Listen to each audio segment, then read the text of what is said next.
What's good, people? I know it's been a minute. Your brother's been gone. I had a couple of weeks here and there that I've been ripping and running, and I haven't had the chance to get back to you to do the videos that I need to get out to my people. But I'm back. I've got a couple of, wait, first of all, I have to say, I want to thank everyone for the wonderful feedback that I've been given. Even a couple of companies, literally some companies, shouted out to your boy about some of those shaving videos, from the face to the head to the straight razor. It was awesome. You're going to see a couple of nice videos coming to show some of the products that I use and really showcase how much I appreciate them. Now that I'm back, a couple of things have come up. And someone asked me the other day. Now they said you did a video on some fashion no-nos, a couple of things not to do.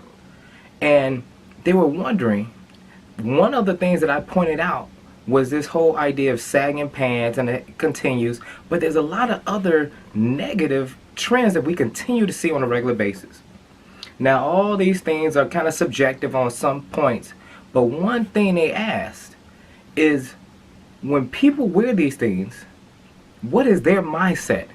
What are they thinking when they're putting these things on?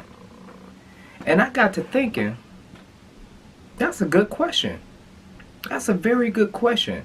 So what I'm discussing with you today is, do the clothes make the man? So do clothes truly define or make up what an individual is, what he feels, and how he expresses it to everyone else?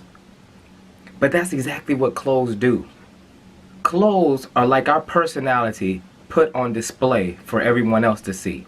We're talking about when you put on an outfit, especially as a man, what are you telling everyone else?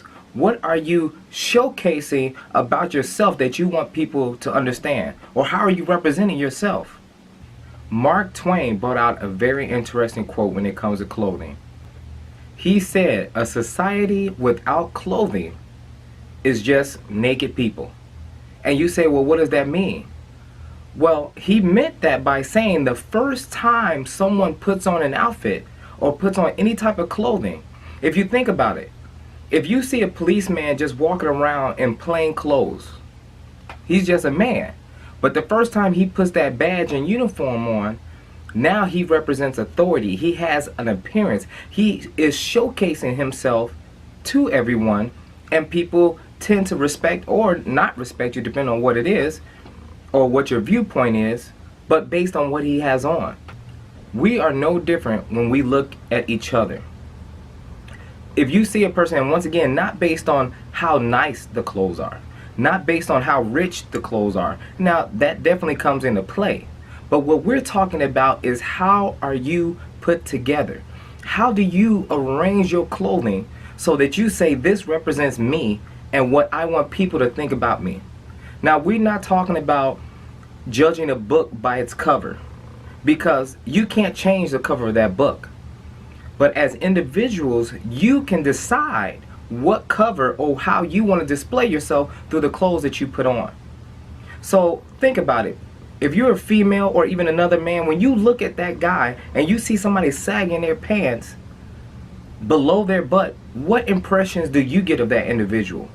Do you think educated? Do you think go-getter, hard worker? What are some of the things that come to your mind? So as men, what I'm trying to say is, when you put your outfit together, and you know I'm big on starting from the beginning.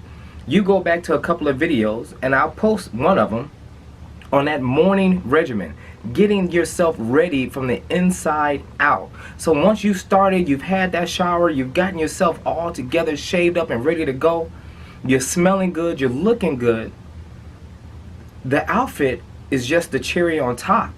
You've already gotten yourself mentally, you've already gotten yourself physically ready. So now you're going to put that on display by how you put your clothes on. Now once again, this is not a question of going out and buying the most expensive things possible, but the things that you do have, how are you arranging them? How are you putting them on to say, this is me, this is Leroy? You know what I'm saying? What do you want people to think of you?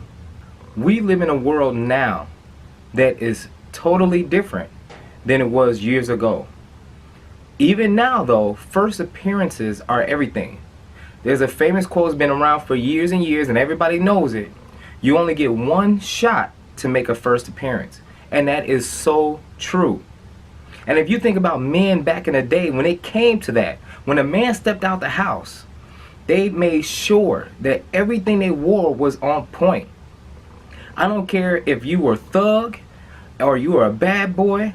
Now you look back, you go back in the day, now it might seem kind of funny, but you go back to the days of even Happy Days. The Fonz was supposed to be a bad boy.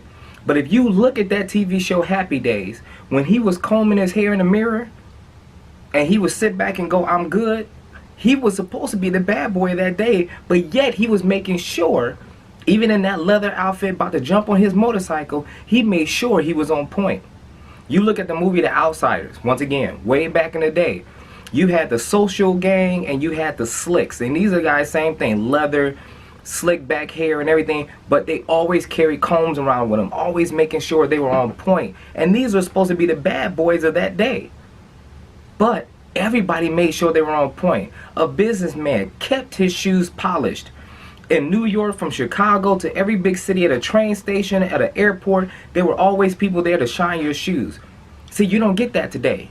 Because back in the day, men wanted to make sure, no matter where they were going, under no matter what circumstances, everything was on point. From Magnum PI to Telly Savalas, which if you don't know, we're talking about Kojak. We're talking about men who represented themselves, from police officers to detectives to whatever. They made sure they were on point no matter what circumstance. And now today, people think to be thug or to be in a certain arena, you don't have to display yourself in a proper manner. Well, that's not the case.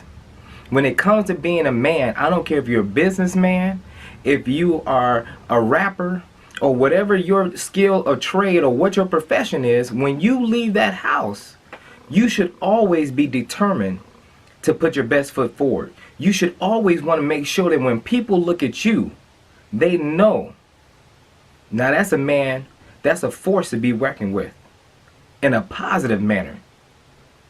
So my thing to you is, when you leave that house, whether you putting on those clothes to go recreationally, to go to a business setting, to go to work, whatever the case may be, when you put on those clothes, what are you asking people to think of you? And I'm not saying you need to care about everybody in the world, but once again, how do you as a man want to be represented? Do you want to be respected? Do you want people to think of you in a high manner, or do you not care? If you don't care, hey, this is not the channel for you. But this is a channel for men that, and I do say men, they want to make sure that they are representing themselves in a way that shows that I'm on point, that I'm doing my thing. So, hey, I appreciate it. I didn't want to make this a long, drawn-out video, but I wanted to make sure I got back with my people. And all those that are holding it down, who are continuing to say, Leroy, do your thing, I appreciate it. And more videos will be coming. And just like with anything man-related, if you ever lose your way, I'll point you in the right direction. I'm not.